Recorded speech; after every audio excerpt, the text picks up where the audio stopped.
किताब के ऊपर किताब लिखी जा रही है, पढ़ी जा रही है, सोशियोलॉजिस्ट के द्वारा, विद्वानों के द्वारा, थियोलॉजियंस के द्वारा, ये जानने के लिए कि चर्च को हुआ क्या है। हम ये देखते हैं कि अबॉर्शन जैसे चर्च के बाहर है वैसे ही चर्च के अंदर भी, और यही हाल डिवोर्स का है, अनैतिकता का, दुष्टता का, व्यभिचार का भी है। और आप भी जानते हैं और इस बात को मैं भी जानता हूं कि यहाँ पर बहुत से ऐसे जवान हैं जो दुष्टता करते हैं और वही साथ से परमेश्वर की महिमा गा रहे हैं। ऐसे कुछ यहाँ पर जवान हैं जो नशा भी करते हैं और यूथ मीटिंग में भी आते हैं। वो ऐसे काम करते हैं, ऐसी चीजें देखते हैं जो कि एक मसीही को देखना योग्य नहीं है, और वह ऐसी मीटिंग में आते हैं और विश्वास करते हैं कि वह संतुष्ट हैं, विश्वास करते हैं कि उन्होंने उद्धार पा लिया है और कोई उन्हें कुछ नहीं कहता सिवाय इसके वह शारीरिक मसीही हैं। वह मसीही हैं पर शारीरिक मसीही हैं। हमारी प्रॉब्लम क्या है जवानों, सुनिए मुझे, ज्यादातर हमारी मसीहत टी शर्ट्स के आगे या पीछे लिखे हुए बातों से आती है। ज्यादातर हमारी मसीहत मसीह गीत लिखने वालों से आती है, ना कि पवित्र बाइबल से। जिस बात को आज हम सत्य समझते हैं वो ज्यादातर हमारी मॉडर्न क्रिश्चियनिटी से आ रहा है, ना कि बाइबल से। बाइबल ये कभी नहीं सिखाती है कि कोई अपने आप को सच्चा मसीही कहे और अपना जीवन लगातार हर दिन गुनाह में, पाप में और गलत कामों में बिताए। वरन बाइबल लगातार यह सिखाती है कि एक सच्चे मसीही को नया हृदय दिया जाता है। सच्चे मसीही के पास एक स्वर्गीय पिता है जो उन्हें संभालता है, उन्हें देखता है और उनकी परवाह करता है।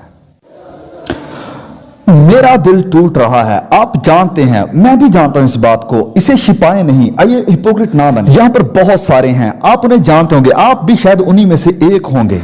आप शायद उन्हें मेरे से भी ज्यादा जानते होंगे क्योंकि वो उस मीटिंग में हैं, वो मसीही के रिलेटेड सब कुछ करेंगे, लेकिन उनके दिल में, उनके मन में बुराई भरी है। उनके जीवन में कोई तब्दीली नहीं है, कोई रोशनी नहीं है। जो कुछ संसार करता है वो भी करते हैं और उनके लिए ये सब सही है, ये अप्रोप्रिएट है, लेकिन मेरे दोस्तों ये मसीहत नहीं है। और उनके जीवन का सबसे बड़ा खतरा नरक है। वह परमेश्वर को नहीं जानते हैं। हम क्या सिखाते हैं? आपने कब सुना है, अगर आपको किसी ने यह सिखाया हो कि स्वर्ग जाने के लिए सिर्फ सकेत फाटक ही नहीं है, वरन एक सकरा मार्ग भी, एक नैरो मार्ग भी है। प्रभु यीशु ने यह दर्शाया है कि एक सच्चे मसीही की निशानी यह है कि आप सकरे मार्ग पर चलोगे। लेकिन आपको पता है कि आज मसीहत में मसीही की निशानी क्या समझी जाती है? कि आपने किसी के पीछे दुआ की है। हैरानी वाली बात है ये। अगर आपको उद्धार के बारे में पूछो तो आपको क्या कहा जाता है कि क्या आपने दुआ की है? लेकिन वचन क्या सिखाता है कि अपने आप को जांचो, अपने आप को परखो कि क्या तुम मसीही हो, क्योंकि एक मसीही का जीवन अलग ही रहेगा। तो क्या मैं ये सिखाने की कोशिश कर रहा हूं कि एक मसीही के अंदर पाप नहीं होता है? जीने, क्योंकि पहला यूहन्ना में हम पढ़ते हैं कि अगर कोई कहता है कि मेरे अंदर पाप नहीं है तो वो अपने आप को धोखा देता है, उसके अंदर सत्य नहीं है। तो फिर फर्क क्या है? आप कहना क्या चाहते हैं? और जो मैं कहना चाहता हूं वो ये है, अगर आप सच में नए सिरे से पैदा हुए हैं और परमेश्वर की संतान बन चुके हैं तो आप धार्मिकता के रास्ते पर चलेंगे और ये आपकी जिंदगी का एक स्टाइल बन जाएगा। और अगर आप कभी उस मार्ग से नीचे भी निकल जाते हैं तो पिता आपको उठाने के लिए आएगा, वो आपको सिखाएगा और वापस उसी मार्ग पर लेकर आएगा। लेकिन अगर आप ये दावा करते हैं कि आप सकेत फाटक से होकर गुजरे हैं, लेकिन आपका जीवन संसारिक लोगों के जैसे है, उन लोगों के जैसे है जो मसीह को नहीं जानते हैं, तो मैं चाहता हूं कि आपको डरना चाहिए, आपको बुरी तरह डरना चाहिए, क्योंकि आप खुदा को नहीं जानते हैं। मुझे उन लोगों के बारे में सोचकर डर लगता है जो दूसरे लोगों को कहते हैं कि वह बचाए गए हैं। और अगर आपने ऐसा किया है तो मुझे आपके बारे में सोचकर भी डर लगता है। आप लोगों को मत बताइए कि उन्होंने उद्धार पाया या नहीं, आप लोगों को यह बताइए कि उद्धार पाया कैसे जाता है। खुदा बताएगा कि उन्होंने उद्धार पाया है या नहीं। हम ये विश्वास करना भूल गए हैं कि उद्धार, साल्वेशन परमेश्वर का एक अलौकिक कार्य है और पवित्र आत्मा की मदद से जिनका जीवन परिवर्तन हुआ है, जो नए सिरे से पैदा हुए हैं, उनका जीवन बदल चुका है, वह नई सृष्टि बन चुकी है। क्योंकि बाइबल में लिखा है कि अगर कोई मसीही में है वह नई सृष्टि है। तो हम यहां वचन में देखते हैं कि एक सकेत फाटक है और एक सकरा, एक नैरो मार्ग है। और फिर वचन 15 में हम देखते हैं कि झूठे भविष्यवक्ताओं से सावधान रहो जो भेड़ों के भेष में तुम्हारे पास आते हैं लेकिन अंदर से फाड़ने वाले भेड़िए हैं, उनके फलों से तुम उन्हें जान लोगे। आपको इस बात को समझना चाहिए। एक बुद्धिमान व्यक्ति ने मुझे ये बहुत देर पहले ये बात कही थी कि पॉल, आपका सबसे सच्चा दोस्त वही है जो आपको सत्य बताता है। लेकिन आज मसीहत में हम ऐसे बन चुके हैं कि कोई हमें झिड़क नहीं सकता है और कोई किसी को नहीं कह सकता है कि वह गलत है। और बहुत से आज लीडर्स, बहुत से पास्टर्स भी इस झूठ का शिकार हैं। हम आज किसी को निराश करना नहीं चाहते हैं, हम सबके प्यारे होना चाहते हैं। लेकिन आपको इस बात को समझना चाहिए कि सबसे ज्यादा प्यार करने वाला सिर्फ खुदा है। और अगर आप किसी के प्यारे होना चाहते हैं तो खुदा के प्यारे बनो। आपको इंसानों से पहले परमेश्वर की महिमा की फिक्र होनी चाहिए। आज आपको इस बात को जान लेना चाहिए कि जो व्यक्ति आपको सबसे ज्यादा प्यार करता है वो आपको सच्चाई बताएगा। झूठे नबियों का सबसे बड़ा चिन्ह यही है कि वह आपको वो बताएंगे जो आप सुनना चाहते हैं। वह कभी आपको परेशान नहीं करेगा। वह चाहेगा कि जब वह प्रचार कर रहा है आप तालियां बजाएं, आप उसकी तारीफ करें, और वो आपका मनोरंजन हमेशा करता रहेगा। और ऐसी मसीहत आपके सामने रखेगा कि जिसको प्रभु यीशु मसीह ने भी कभी नहीं जाना था। वो आपको इतना एंटरटेन करके रखेगा कि ऐसे गंभीर विषय कभी आपके सामने लेकर नहीं आएगा। क्या खुदा मेरी जिंदगी में काम कर रहा है? क्या मैं पवित्रता में बढ़ रहा हूं? क्या मैं सच में नए सिरे से पैदा हुआ हूं? सुनिए मुझे, अगर इस शहर में कोई विश्वास करता है कि मैं बचाया गया हूं, जो कि सच नहीं है, क्योंकि बाइबल बताती है कि थोड़े ही हैं जो प्रवेश करेंगे। आपको कैसे पता कि आप बचाए गए हैं? आपको कैसे पता है कि आप सच में बचाए गए हैं? क्या इसलिए कि किसी ने आपको कह दिया है? क्या इसलिए कि आपने किसी के पीछे दुआ की है? क्या इसलिए कि आपने विश्वास किया? तो मैं आपसे पूछता हूं कि आपको कैसे पता कि आपने विश्वास किया?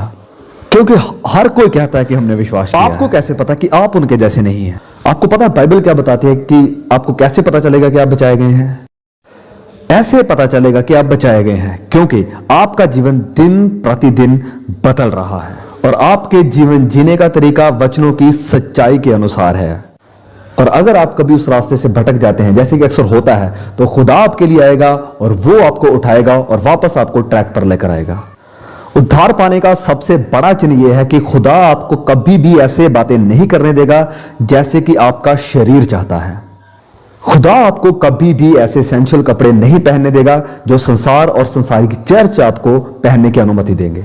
खुदा कभी भी आपको संसार के जैसे चलने नहीं देगा, संसार के जैसे बनने नहीं देगा और संसार की चीजों को सुनने की अनुमति नहीं देगा। वह आपके जीवन को दिन प्रतिदिन तब्दील करेगा। यहां पर लिखा है, हम आगे बढ़ेंगे,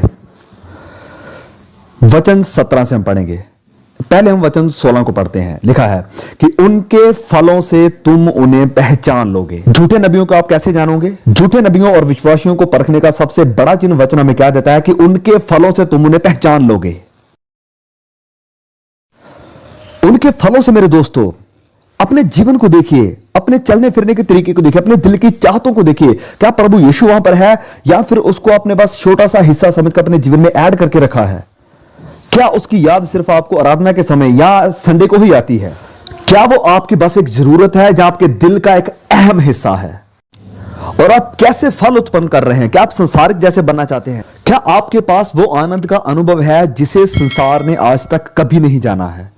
क्या आप गुनाह से प्यार कर सकते हैं और उसे बढ़ावा दे सकते हैं? क्या आप विद्रोह से प्यार कर सकते हैं और उसे बढ़ा सकते हैं? इसका मतलब आप खुदा को नहीं जानते हैं। उनके फलों से तुम उन्हें पहचान लोगे। परमेश्वर के पास ताकत है लोगों को बदलने की। एक बार मेरे साथ कल्पना करके देखिए कि प्रभु यीशु ये अध्याय सिखा रहे हैं और आप वहां पर बैठे उन्हें सुन रहे हैं और वो आपकी तरफ देखते हैं। वो कहते हैं, कांटे कांटे, बस कांटे। क्या अंजीर के पेड़ पर आपने कभी कांटे देखे हैं? नहीं नहीं प्रभु, बिल्कुल नहीं। ऐसा कैसे हो सकता है? आप तो शायद कारपेंटर हैं, इसीलिए आप एग्रीकल्चर के बारे में इतना नहीं जानते हैं। लेकिन अंजीर के पेड़ के ऊपर कभी कांटे नहीं लगते हैं प्रभु। अच्छा, तो चलो ठीक है, फिर मैं आपको एक दूसरा सवाल पूछता हूं। भला कभी आपने अंजीर को या अच्छे फलों को कभी झाड़ियों के ऊपर लगे हुए देखा है? कभी नहीं प्रभु, आप तो मजाक कर रहे हैं। प्रभु, ऐसा कभी नहीं हो सकता। आप कभी भी अंजीर के ऊपर कांटे और झाड़ियों के ऊपर कभी अंजीर के पेड़ को कभी नहीं देखेंगे। और अगर कभी कोई आपको बताता है ऐसा, तो आप इस बात को मार्क कर लो कि वो बिल्कुल झूठा है और वो झूठ बोल रहा है। और फिर प्रभु यीशु आपसे कहते हैं, अच्छा तो फिर जो लोग खुद को मेरे चेले कहलाते हैं और बुरे फल उत्पन्न करते हैं, तो क्या उनके लिए भी यह कहना सही नहीं होगा कि या वो झूठ बोल रहे थे और या फिर वह पागल थे? मैं आपको एक दूसरा उदाहरण देता हूं। मैं यहां पर लेट आता हूं और स्टेज के ऊपर खड़ा होता हूं और यहां पर जितने भी अगुए हैं, जितने भी पास्टर हैं, वो सब मेरे ऊपर गुस्सा होते हैं कि ब्रदर आपको तो अप्रिशिएट करना चाहिए था कि हमने आपको बोलने का मौका दिया और ऊपर से आपने इतना देर कर दिया। भाइयों मुझे प्लीज क्षमा कर दो। क्यों? क्योंकि जब मैं इस हाईवे से चला कर आ रहा था तो मेरी गाड़ी का टायर अचानक पंक्चर हो गया, तो मुझे अचानक से टायर को बदलना पड़ा। लेकिन जब मैं टायर को बदल रहा था तो एक नट अचानक से नीचे गिर गया और मैं भूल गया कि मैं इतने बड़े हाईवे के ऊपर हूं। और जैसे मैं सड़क के बीचों बीच खड़ा था तो पीछे से एक बहुत बड़ा हैवी ट्रक आया और उसने आकर मुझे टक्कर मार दी और इसलिए मैं यहां पर आपके पास लेट पहुंचा हूं। अब यहां पर सिर्फ 2 तर्क होंगे। अब मुझे पता है कि यहां अब तर्क की तो कोई पढ़ाई नहीं करता है, लेकिन फिर भी यहां पर तर्क के आधार पर सिर्फ 2 कंक्लूजन्स हो सकती हैं। पहला ये कि मैं झूठा हूं और दूसरा कि मैं पागल हूं। आप कहेंगे कि ब्रदर पॉल ये क्या मजाक है? ब्रदर पॉल ऐसे हो ही नहीं सकता, ये इम्पॉसिबल है कि इतने बड़े ट्रक ने आपको टक्कर मार दी लेकिन आपके शरीर के ऊपर कोई बदलाव नहीं आया। लेकिन मैं आपसे पूछना चाहता हूं कि बड़ा क्या है, ट्रक या खुदा? लेकिन यह कैसे हो सकता है कि आज कितने लोग यह दावा करते हैं कि वह प्रभु यीशु मसीह के साथ मेल खा चुके हैं लेकिन फिर भी उनके जीवन में कोई बदलाव नहीं आया है? मैं कुछ बातें आपके सामने रखता हूं और आप सोचिए। आप जानते हैं कि मैं आपको सच्चाई बता रहा हूं। कितनी बार आप अपने जीवन को बार बार और बार बार समर्पित करते रहते हो?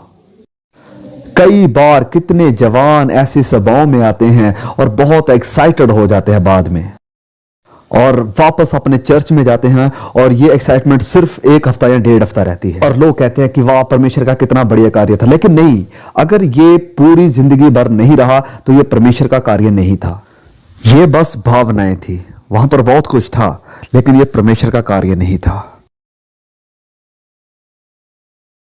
क्या परमेश्वर ने आपके जीवन में कार्य किया है? क्या वो परमेश्वर आपके जीवन में अभी भी कार्य कर रहा है? उनके फलों से तुम उन्हें पहचान लोगे। उनके फलों से तुम उन्हें पहचान लोगे।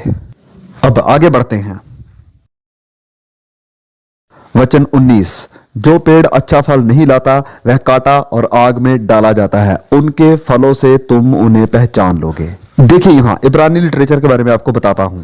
जब मैं और आप किसी बात पर जोर देना चाहते हैं तो पता हम क्या करते हैं? हम अपनी आवाज को उठाते हैं और जब हम लिखते हैं तो हम इसे बोल्ड कर देते हैं या इसे कैपिटलाइज कर देते हैं। लेकिन इब्रानी लिटरेचर में यह थोड़ा अलग है। वो जब किसी बात पर जोर देना चाहते हैं तो वो इसे दोहराते हैं और यही चीज आपको नीति वचन में देखने को मिलती है। दुष्ट नहीं ठहरेगा, दुष्ट नाश हो जाएगा। वह एक ही बात को कह रहा है लेकिन बार बार एक ही चीज के ऊपर जोर देकर बता रहा है। और यही काम प्रभु यीशु मसीह यहां पर कर रहे हैं कि उनके फलों से तुम उन्हें जानोगे, उनके फलों से तुम उन्हें पहचानोगे, उनके चाल चलन से तुम उन्हें जानोगे, उनके फलों से तुम उन्हें जानोगे, उनके फलों से तुम उन्हें पहचानोगे। और वो कहता है कि अगर कोई पेड़ अच्छा फल नहीं देता तो वो काटा जाता है और आग में डाला जाता है। वो यहां पर क्या बात कर रहे हैं? तो मेरे दोस्तों वो बात कर रहे हैं खुदा के न्याय की, जो एक दिन इस पृथ्वी पर सबके ऊपर बरसने वाला है। और यह न्याय शायद यहां पर बैठे कितने लोगों के ऊपर आने वाला है। मेरे प्यारे दोस्तों, मैं आपके दिल के अंदर नहीं देख सकता हूं। मेरा तो अपना दिल कई बार मुझे धोखा दे जाता है, लेकिन कोई एक है जिसे कोई धोखा नहीं दे सकता। उसे कोई धोखा नहीं दे सकता और ना ही उसे आज की ये मसीहत धोखा दे सकती है। वह जानता है, उनके फलों से तुम उन्हें पहचान लोगे। फिर आगे लिखा है, यहां पर लिखा है वचन 21 में लिखा है, जो मुझसे हे प्रभु कहता है उनमें से हर एक स्वर्ग के राज्य में प्रवेश नहीं करेगा, वरन वही जो मेरे पिता की इच्छा पर चलता है। आपको पता है आप जो मसीह होने का दावा करते हैं इसकी कीमत क्या है? कुछ नहीं, कुछ भी नहीं। हां, क्या आपने वो वचन पढ़ा जो भी पढ़ा गया था? इस वचन की अच्छे से स्टडी करें। वहां पर लिखा है कि हर एक जो मुझे हे प्रभु कहता है, हर एक जो मसीह होने का दावा करता है वह परमेश्वर के राज्य में प्रवेश नहीं करेगा। बहुत से ऐसे लोग होंगे जो हे प्रभु कहेंगे, लेकिन परमेश्वर के राज्य में प्रवेश नहीं कर पाएंगे। मेरे प्यारे बच्चों, क्या आप उनमें से एक हैं? हे प्रभु। अब चलिए वापस इब्रानी लिटरेचर में जाते हैं। वहां पर लिखा है हे प्रभु। वहां सिर्फ प्रभु ही नहीं लिखा है, वहां पर लिखा है हे प्रभु। अब इसका क्या मतलब? जो व्यक्ति यहां पर यह दावा कर रहा है वो सिर्फ अचानक से उठकर सामने नहीं आएगा कि अभी न्याय होने वाला है तो मैं प्रभु को अपना खुदा मान लूं। नहीं, ये वो व्यक्ति है जो लोगों के सामने यह दावा करता था कि यीशु खुदा है, जो जब गाने चलते थे तो उसके ऊपर नाचता था और कहता था कि यीशु खुदा है, जो गाने गाता था कि यीशु खुदा है। लेकिन प्रभु यीशु से कहते हैं कि मेरे पास से चले जाओ, मैंने तुम्हें कभी नहीं जाना। आपको पता है बिली ग्राम बहुत ही नम्र और प्यार करने वाले एक शख्स हैं।